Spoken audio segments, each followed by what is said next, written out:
Et il faisait vraiment très chaud. Il y avait une pointe de chaleur importante. Voilà. Est-ce que vous avez des questions autrement? Oui. De la glace, je veux bien, on la met dans quoi? Dans des petits sacs poubelles. L'association départementale de protection civile des Côtes-d'Armor existe depuis 1959. Donc c'est la première association de protection civile qui a été créée en France. Et aujourd'hui nous sommes agréés de sécurité civile. Donc après, on a le VPS Saint-Brieuc avec Sophie, Mike en conducteur, Roméo et... Alors l'objectif de notre association, il est général, c'est protéger les populations civiles en temps de paix ou en temps de crise. Donc c'est un objectif très large en fait. L'action de fond que nous menons, c'est surtout la formation du grand public au premier secours. L'année dernière, nous avons formé 2000 personnes au premier secours. Si l'équipe de l'arrivée est prête, je crois qu'elle peut y aller. Alors l'antenne existe depuis cette date et depuis nous avons en plus 7 antennes locales de protection civile, ce qui représente à la date d'aujourd'hui 241 bénévoles. Alors le nombre de bénévoles est relativement stable, mais nous avons un turnover important qui nécessite que nous recrutions tous les ans des nouveaux bénévoles qui restent pour les plus jeunes 2-3 ans. Alors bien sûr il y a des bénévoles qui restent plus longtemps, mais les jeunes souvent à cause de la mobilité géographique, des études en dehors du territoire des départements nous quittent au bout de 2-3 ans généralement. Donc tous les ans nous avons besoin de recruter au minimum une trentaine de bénévoles.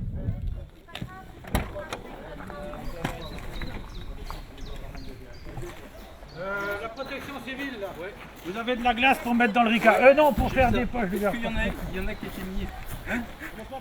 Il y a autant de femmes que d'hommes et j'aurais même tendance à dire que de plus en plus, il y a plus de femmes que d'hommes. Ça a tendance à se féminiser. Essai de VLTT. Il y a des gens qui ne viennent pas du tout du milieu médical. Il y a des comptables, il y a des bouchers. Vous voyez, c'est des formations très variées. Les gens, ils veulent faire du soin en dehors de leur travail. Et les soignants, paradoxalement, ils n'ont peut-être pas envie de refaire du soin après leur... Bien sûr, on a quelques infirmières après leur journée de travail. Donc ça peut être un charpentier, un électricien, c'est des professions très variées. Voilà. VLTT, faire retour vers le PC, parler.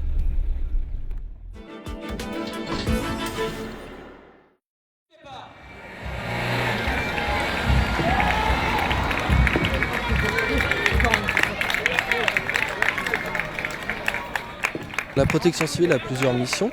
Donc les missions de secours, donc qui passent par les dispositifs prévisionnels de secours, comme aujourd'hui donc sur le poste de secours de Landais-Brouillères, où on va venir sur la manifestation, monter un poste de secours donc avec des tentes ou dans un local, des ambulances, et on va prendre en charge l'ensemble des victimes qui pourraient y avoir. Donc ça va de la bobologie aux malaises les plus importants, les plus graves, hémorragie. Donc on peut rencontrer plusieurs situations et donc on prend en charge ces victimes et si besoin on fait une régulation auprès du centre 15 et une évacuation vers les centres hospitaliers. C'est notre mission première, c'est notre mission principale, donc c'est celle où on est présent tous les week-ends, en semaine. Donc il faut savoir qu'on fait environ 498 postes de secours dans l'année. Donc ça représente, si on prend sur 52 semaines, beaucoup de postes par semaine. Et on a pris en charge 2123 personnes secourues. Donc ça c'est les chiffres pour l'année 2010. Donc comme gros dispositif qu'on peut avoir dans le département, on a le Festival des Champs Marins, le Festival à Rock, le concert à Rock sur Saint-Brieuc, le Landais-Brouillères qui est quand même un grand dispositif aussi, l'ensemble des Technivals. Donc après en poste de secours on fait aussi tout ce qui est course à pied, course cycliste, tous les événements qui vont engendrer du monde et qui vont avoir besoin d'un dispositif prévisionnel de secours. Donc, les autres missions, donc on a les missions d'assistance aux populations sinistrées. Donc ça a été le cas dans le département pour quand il a neigé et pour les inondations. Donc on va venir assister les populations pour donc hébergement d'urgence, pour leur permettre de passer la nuit avec le maximum de confort quand même. Ouais, donc est-ce que tu peux rappeler le signalement des deux enfants là L'autre mission est d'assister les secours publics lors de catastrophes, donc naturelles, technologiques, ce qui peut se passer, donc où les secours peuvent être débordés, comme AZF ou des explosions comme ça, où on peut avoir en fait à prendre en charge des victimes. Donc on va venir en complémentarité des pompiers, du SAMU, pour prendre en charge le flux de victimes qui peut se créer. Alors nous, les Côtes d'Armor, on n'est pas allé en Vendée parce qu'il y avait eu des inondations sur Lamballe, donc on est resté s'occuper du coin de Lamballe.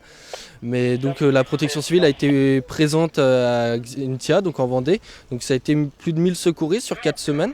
Il y en a un de 1,45 m, Chantin-Clair, l'autre 1,30 m. Nos missions peuvent être variées. Dernièrement, fin décembre, on a été demandé par la préfecture pour s'occuper du soutien psychologique d'un agriculteur qui s'occupait de pigeons, qui avait un élevage de pigeons et qui était atteint par la maladie de Newcastle, donc pour le soutenir lors de l'abattage, et on faisait en même temps du secours pour les personnes qui pouvaient se faire griffer ou autres, mais c'était surtout du soutien psychologique aussi dans ce cas-là. Ok, ça marche. Merci.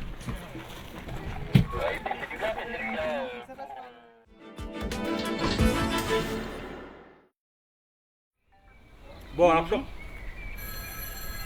oui, d'accord, ok. Et c'est Alors, la formation des bénévoles pour pas faire partie de la protection civile consiste à 2 parties de formation qui durent chacune 35 heures, c'est-à-dire d'abord secouriste et ensuite équipier secouriste. Donc la formation est assurée par nos formateurs qui sont répartis dans les différents sites du territoire, du département, et qui donc forment régulièrement tous les ans les nouveaux arrivants, puisqu'il faut absolument, pour être sur le terrain et pouvoir agir, avoir au minimum le niveau 1. Et ensuite, bien entendu, annuellement, il faut consacrer une journée minimum pour maintenir les acquis de chacun des secouristes, dans chacun de ces niveaux, donc le niveau 1 et le niveau 2. Et ensuite, donc, la règle nous impose dans chaque équipe d'avoir au moins 3 personnes du niveau 2 et un du niveau 1 ou de niveau 2, peu importe. Et donc, ça nécessite que les gens ne restent pas trop longtemps au niveau 1 avant de passer au niveau 2. Puis ça leur permet d'avoir donc toutes les compétences pour intervenir en équipe. Oui, Benjamin, c'est pour nous dire qu'on a engagé un VSAV. Oui, il nous a signé un malaise au four à boulet. Dans le niveau 1, on apprend tous les gestes de base pour faire les gestes vraiment d'urgence, c'est-à-dire arrêter une hémorragie, traiter un arrêt cardiaque, utiliser le défibrillateur, mettre quelqu'un sur le côté s'il est inconscient et qu'il respire. Enfin bon, toutes ces techniques-là qui peuvent être faites à 1 ou à 2. Et ensuite, le deuxième niveau, c'est donc toutes les techniques qui nous permettent de transporter les personnes, d'utiliser des techniques d'immobilisation qui nécessitent d'être à 4, par exemple si on soupçonne une fracture. Yannick, tu veux aller avec eux? C'est où exactement? Au Cap. directement au Cap. Parking des Caps. Parking du Cap. Alors la formation, bien sûr, c'est une partie donc relativement théorique à base évidemment d'images pour expliquer et de compléments qui permettent aux gens de comprendre pourquoi ils vont faire les gestes pratiques derrière. Et ensuite, bien entendu, une fois qu'ils ont bien compris la situation et le pourquoi des choses, ça permet après d'apprendre le geste qui convient à la situation qu'ils auront analysée et détectée.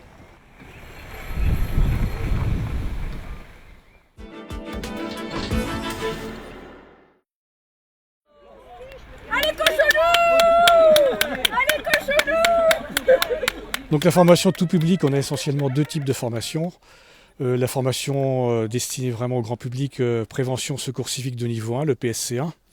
Donc il va s'adresser plutôt aux scolaires, aux personnes travaillant par exemple dans des associations, dans des mairies, etc. Et on a une formation qui est plus ciblée sur le milieu de l'entreprise, qui s'appelle le SST, sauveteur secouriste du travail. C'est des formations qui sont similaires au niveau des gestes de secours, mais il y a des parties supplémentaires adaptées au monde du travail dans le SST, notamment la prévention, l'examen de la victime, etc.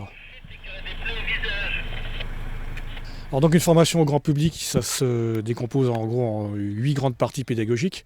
Il y a une partie consacrée à la protection, à l'alerte, et après donc les gestes de secours proprement dit, avec ciblés sur les détresses vitales, avec la victime qui s'étouffe, la victime qui saigne abondamment, la victime inconsciente, qui respire pas. Donc là on voit tout ce qui est la réanimation avec l'utilisation du défibrillateur.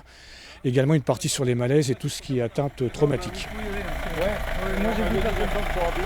On valide facilement la formation, effectivement, il y a les critères pour valider cette formation sont simples, c'est d'être présent tout le long de la session, de réaliser toutes les phases d'apprentissage et de réaliser au moins une mise en situation en tant que sauveteur.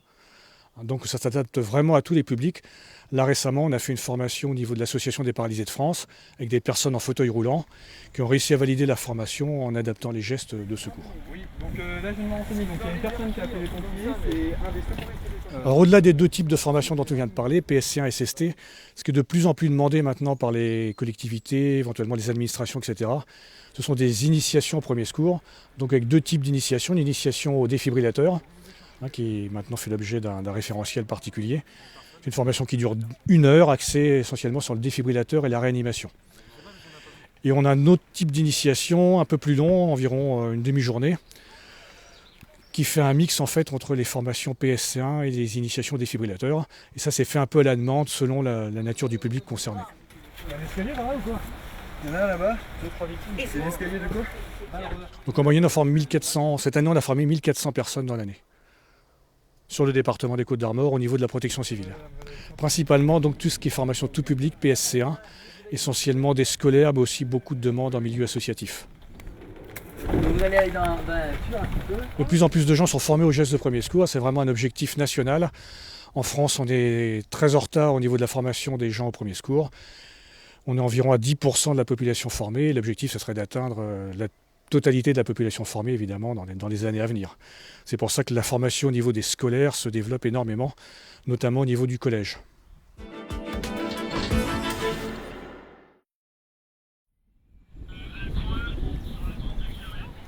Vous n'avez pas la tête qui tourne, ça va? Non, pas du tout. Alors, je me suis engagée dans la protection civile il y a 1 an et demi, car j'ai toujours été attirée par l'aide à la personne, aussi par les soins. Ça m'a toujours attirée d'aider les autres, de pouvoir intervenir auprès des personnes. Et la protection civile offrait de grandes activités, une grande polyvalence dans les activités. Donc je pouvais autant faire des soins qu'intervenir auprès des personnes, porter un soutien psychologique. Et c'est ça qui m'a attirée, c'est pour ça que je me suis engagée dès que j'ai eu 16 ans, dès que j'ai pu m'engager. Donc la protection civile, avant je pense que c'est une passion d'aider les autres, de leur venir en aide.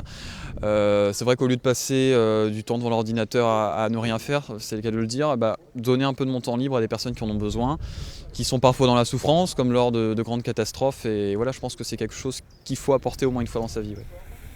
Gardez votre couverture. Merci. Ça peut être à peu près un week-end sur 2. Des fois c'est juste un soir, des fois c'est tout un week-end. Ça peut être un mois sans poste, mais aussi un mois avec que des postes. Par exemple, les vacances, j'en profite pour être plus souvent en poste. Alors moi ça fait un peu plus de 2 ans là maintenant, pratiquement 2 ans et demi que je suis à la protection civile.